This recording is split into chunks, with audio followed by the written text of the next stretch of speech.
नमस्कार दोस्तों, कैसे हैं आप सब। आप सभी का स्वागत है आपके अपने चैनल राजीव कॉम्पिटिटिव क्लासेस में। दोस्तों, आज के इस वीडियो में हम लोग वेतनमान को लेकर जानने वाले हैं।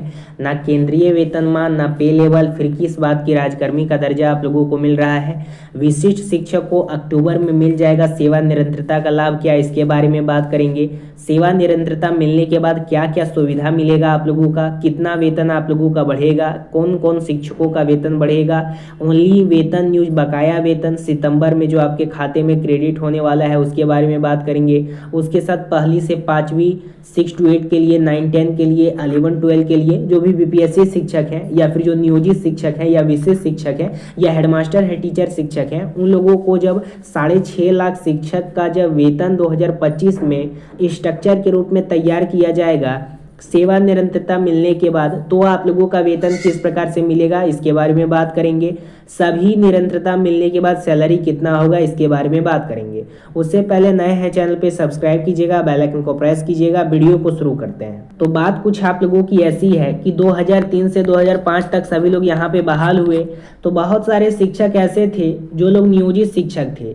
बाद में यहाँ पे 2023 से बीपीएससी लिया गया, TRE 1, TRE 2, TRE 3 लिया गया, जिसके तहत सभी शिक्षकों ने मांग करने लगी कि राजकर्मी का हमें भी देना चाहिए, क्योंकि सरकार के द्वारा कहा गया था कि जो लोग बीपीएससी टीचर हैं अगर वो नियुक्त होकर आते हैं TRE 1, TRE 2, TRE 3 के तहत, तो उनको राजकर्मी का दर्जा दिया जाएगा। तो वो शिक्षक नाराज हो गए जो इतने दिन से नियोजित थे।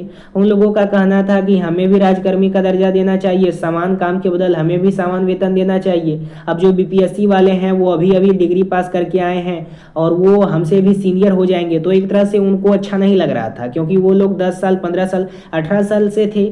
ये सही बात भी है, ठीक है। तो सरकार के द्वारा एक प्रोपेगेंडा चलाया गया जिसके तहत ये कहा गया कि हम एक छोटी सी परीक्षा लेंगे, सक्षमता, और सक्षमता के तहत आप लोगों का एक परीक्षा लिया गया, जिसके तहत बोला गया कि जो शिक्षक सक्षमता पास कर लेते हैं उनको राजकर्मी का दर्जा दे देंगे।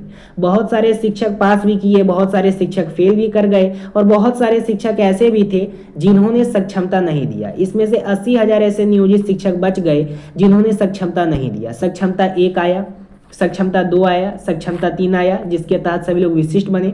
अब की बार सक्षमता 4 भी आ गया है, उससे भी विशिष्ट बनेंगे। तो यहाँ तो सरकार का मैटर क्लियर है कि अगर कोई भी सक्षमता आता है, यानी बिहार में जो 80,000 नियोजित शिक्षक बच गया है जो अभी रिटायर नहीं होगा, 5 साल 10 साल 20 साल के बाद रिटायर होगा, तो वो तो विशिष्ट बन सकता है। इसलिए सक्षमता 4 भी लाया गया, और जो 80,000 बच गए हैं सरकार का ये काम है कि उसको भी यहाँ पे बना दिया जाए विशिष्ट। बात आप लोगों का क्लियर हो जाता है। उसके बाद फिर यहाँ पे नियोजित शिक्षक जब आप लोग थे तो उस समय आप लोगों का बेसिक पे 31,340 मिलता था। फिर बीपीएससी टीचर लाया गया 2023 से, तो बीपीएससी टीचर में भी बहुत सारे नियोजित शिक्षक अप्लाई किए, जिसके तहत उन लोगों को 25 अंक फ्री में दिया गया ताकि वो लोग आसानी रूप से पास कर जाएं। कट ऑफ भी नीचे गया था, तो जिसके तहत बीपीएससी टीचर को 25,000 रुपये मिलने लगा। उसके साथ फिर से सरकार के द्वारा प्रोपेगेंडा चलाया गया कि नहीं नहीं, नियोजित शिक्षक से बीपीएससी टीचर सीनियर हो गए हो। उसके बीच में विशिष्ट वालों को भी धकेल दिया गया। उसके बाद हेडमास्टर है टीचर का ला दिया गया कि अब हेडमास्टर है टीचर बनते हैं सभी लोग, उसमें वेतन ज़्यादा होगा, तो सीधा इसमें वेतन आप लोगों का 30,500 कर दिया गया। यहाँ पे बात को समझिएगा, एक तरह से सरकार ने क्या किया, पहले आपको लालच दिया, बीपीएससी को लाया गया, बोला गया कि जो बीपीएससी शिक्षक हैं उनको राजकर्मी का दर्जा देंगे। उसके साथ जो 2003 से नियोजित शिक्षक थे 2022 तक, वो यहाँ कहने लगे कि हमको भी राजकर्मी का दर्जा चाहिए, तो वो लोग विशिष्ट शिक्षक के लिए अप्लाई किए। बहुत सारे लोग बीपीएससी के लिए अप्लाई किए, तो आपका वेतनमान कितना हो गया, बीपीएससी टीचर आप बन गए तो 25,000, और फिर हेडमास्टर हेड टीचर आया तो उसमें आप लोगों का वेतन कितना हो गया, 30,500। इसीलिए जो अभी हेड टीचर हैं वो चाहते हैं कि 31,340 पे तो विशिष्ट वालों और नियोजित वालों का मिल रहा है, तो उसी पे हम लोग ठीक थे, तो पुराना वापसी में वो लोग अभी मांग कर रहे हैं। बात को समझिए।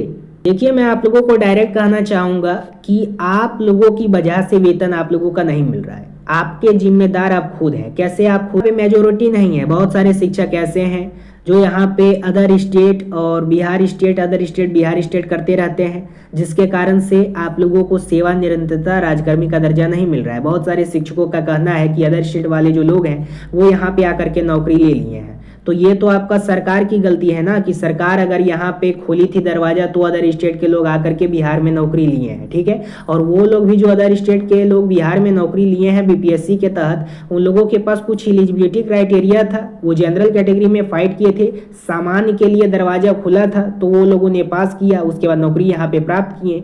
यहीं पे मैटर आप लोगों का आता है। जो नियोजित शिक्षक हैं जो बीपीएससी बन गए हैं या हेड टीचर बन गए हैं, वो यहाँ पे एकजुट होकर के लड़ाई नहीं लड़ रहे हैं जो अदर स्टेट वाले हैं, या फिर जो बीपीएससी वाले हैं जो बिहार के हैं या अदर स्टेट के हैं, या फिर जो नियोजित शिक्षक हैं या फिर जो विशिष्ट शिक्षक हैं या हेडमास्टर हेड टीचर हैं, वो एकजुट होकर के यहाँ पे लड़ाई नहीं लड़ते हैं। फूट डालो की राजनीति यहाँ पे चल रही है। अगर आप एकजुट होकर के मेजोरिटी में आकर के धरना प्रदर्शन करते हैं तो एक दिन में सरकार आप लोगों का 7 पे कमीशन, सेवा निरंतरता, केंद्रीय वेतनमान दे देगी। और सरकार के द्वारा बार बार प्रोपेगेंडा क्या चलाया जाता है कि आपको राजकर्मी का दर्जा दे दिया गया है। बाकी यहाँ पे यही शिक्षक है, एक नियोजित कर रहा है, एक विशिष्ट कर रहा है, दूसरा अदर स्टेट, बाहरी स्टेट, बिहार स्टेट, इसी में सभी लटके हुए हैं और कुछ बात नहीं है। इसी को आप देख लीजिएगा, जो 2003 से 2005 में बहाल हैं उनको सेवा निरंतरता मिलने के बाद इतना सैलरी हो जाएगा। 2006 में बहाल है, सेवा निरंतरता मिलने के बाद इतना सैलरी हो जाएगा। 2010 में जो बहाल है इनका इतना हो जाएगा। 2013 में टीटी वाले हैं उनको सेवा निरंतरता मिलने के बाद इतना हो जाएगा। 2016 में जो टीटी वाले हैं उर्दू वाले, उनका इतना हो जाएगा। और 2022 में 6 फेज के तहत जो लोग चयनित हुए हैं शिक्षक, उनको सेवा निरंतरता मिलने के बाद इतना हो जाएगा। जो स्नातक ग्रेड वाले हैं उनका इतना हो जाएगा। देख सकते हैं आपके सामने खुद यहाँ पे दिया गया है कि आप लोगों का इंडेक्स लेवल किस प्रकार से होगा, वेतन संरक्षण किस प्रकार से मिलेगा, सेवा निरंतरता मिलने के बाद क्या सैलरी होगा, एक बार देख लीजिए आप लोग खुद। यह है कि बीपीएससी टीचर जो है उनको 25,000 मिल रहा है, हेड मास्टर हेड टीचर हैं उनको 30,500 मिल रहा है, और जो नियोजित शिक्षक या विशिष्ट शिक्षक है उनका बेसिक पे 31,340 है। यही सभी अभी आप लोगों का ड्रामा चल रहा है। देखिए, शिक्षा विभाग के द्वारा सरकार ये चाहती है, सरकार को यहाँ पे पूरा कॉन्फिडेंस है कि इस बार हमारी सरकार बनने जा रही है। सरकार को कोई मतलब नहीं है शिक्षकों से। क्यों नहीं है मतलब? क्योंकि आप लोग मेजोरिटी में यहाँ पे धरना प्रदर्शन नहीं करते हैं। सबसे बड़ी दिक्कत आप लोगों का यही है, इसलिए अभी तक सितंबर का वेतन भी आपके खाता में क्रेडिट नहीं हुआ है। अगर एकजुट हो करके जा करके धरना प्रदर्शन करते हैं, जिस प्रकार से TRE 4 वाले कर रहे हैं या फ्री स्टेट वाले कर रहे हैं, तो सरकार तो झुकी थी। सरकार के द्वारा क्या कहा गया था कि स्टेट का परीक्षा नहीं लेंगे, 2025 में लेंगे। तो 5,000 लोग जाकर के मेजोरिटी से पटना में जाकर के आंदोलन करने लगे डायरेक्ट। उसी प्रकार से बीपीएससी पे जब आप लोगों का बोला गया था कि बीपीएससी का पेपर लीक कर दिया गया है, तो सभी लोग जाकर के वहां पे हजारों की संख्या में धरना प्रदर्शन किए थे, जिसके बाद स्पेशल आप लोगों का जहाँ पे लीगल का मामला आया था वहां पे परीक्षा लिया गया। उस प्रकार से आपको भी करना होगा ना। 2017 में 16 में आप लोगों का बिहार गजट जारी करके सभी को बोल दिया गया कि सभी लोगों को यहाँ पे राजकर्मी का दे दिया जाता है। जो लोग राजकर्मी का दर्जा प्राप्त हैं उन लोगों को सभी को 7 पे कमीशन का लाभ मिलेगा, जब तक 8 पे कमीशन इंडिया में लागू नहीं हो जाता तो। और जब शिक्षा मंत्री के द्वारा बोला जाता है तो शिक्षा मंत्री के द्वारा विधानसभा में कहा जाता है कि अभी फिलहाल के लिए पे मैट्रिक्स लेवल जारी कर देते हैं, उसी के आधार पे 25,000, 28,000, 31,000, 32,000 इस प्रकार से सभी क्लास के शिक्षकों को देंगे। और आगे चल के अगर 8 पे कमीशन लागू होता है तो उसके विचार करेंगे, उस पर हम सोचेंगे। ये तो डायरेक्ट शिक्षा मंत्री के द्वारा कहा जा रहा है। और शिक्षा मंत्री के द्वारा कहा जाता है विशिष्ट वाले, बीपीएससी वाले सभी को राजकर्मी का दर्जा दिया गया। एक तरह से सरकार आपको घुमा रही है, आप लोग गोल गोल घूम रहे हैं। सिंपल सी बात यही है, आपस में ही आप लोग लड़े हुए हैं। जब तक बीपीएससी वाले, जो बिहार के बीपीएससी वाले टीचर हैं वो एकजुट नहीं होंगे, या जो अदर स्टेट से बीपीएससी में आए हैं वो एकजुट नहीं होंगे, या फिर जो नियोजित से विशिष्ट बने हैं वो एकजुट नहीं होंगे, या जो हेडमास्टर हेड टीचर विशिष्ट से या नियोजित शिक्षक बने हैं वो एकजुट नहीं होंगे, तब तक आप लोगों का सैलरी नहीं बढ़ेगा। इस बात को आप लोग समझ लीजिए। जैसा कि शिक्षा विभाग के द्वारा आश्वासन दिया गया कि 23 तारीख से 25 तारीख तक हम क्या करवाएंगे, तो मीटिंग करवाएंगे, ताकि तब तक आचार संहिता लागू हो जाए बिहार में। उसके बाद फिर तो कोई कारण नहीं है, फिर अपना प्रोपेगेंडा चलाना है। और अगर 5 साल के लिए जीत जाएंगे तो फिर अपना देते रहेंगे, नहीं मन होगा नहीं देंगे। अगर 2025 में सरकार बन जाती है तो डायरेक्ट 2035 ही ना, तो 5 साल तो आप लोगों को कोई यहाँ पे मुनाफा नहीं होने वाला है। इसलिए जो भी सर्विस में अभी लोग हैं वो लोग जाकर के आंदोलन कर रहे हैं। आप लोगों को मेजोरिटी में आकर के आंदोलन करना होगा।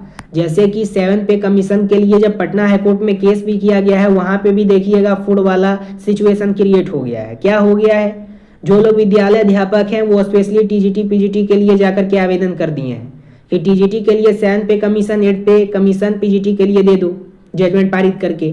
बाकी यहाँ पे जो 1 to 5 है, 6 to 8 है, विशिष्ट है, नियोजित है, हेडमास्टर है, टीचर है, उसको भुला दिया गया है उन लोगों के द्वारा। क्यों भुला दिया गया है?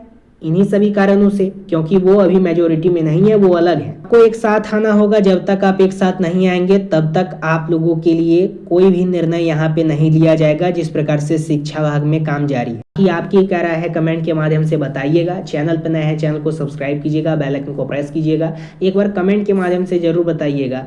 ये एक ही कारण आप लोगों का है, जो आप लोगों का वेतन अभी तक नहीं बढ़ा है, वो रियलिटी है, मेजोरिटी।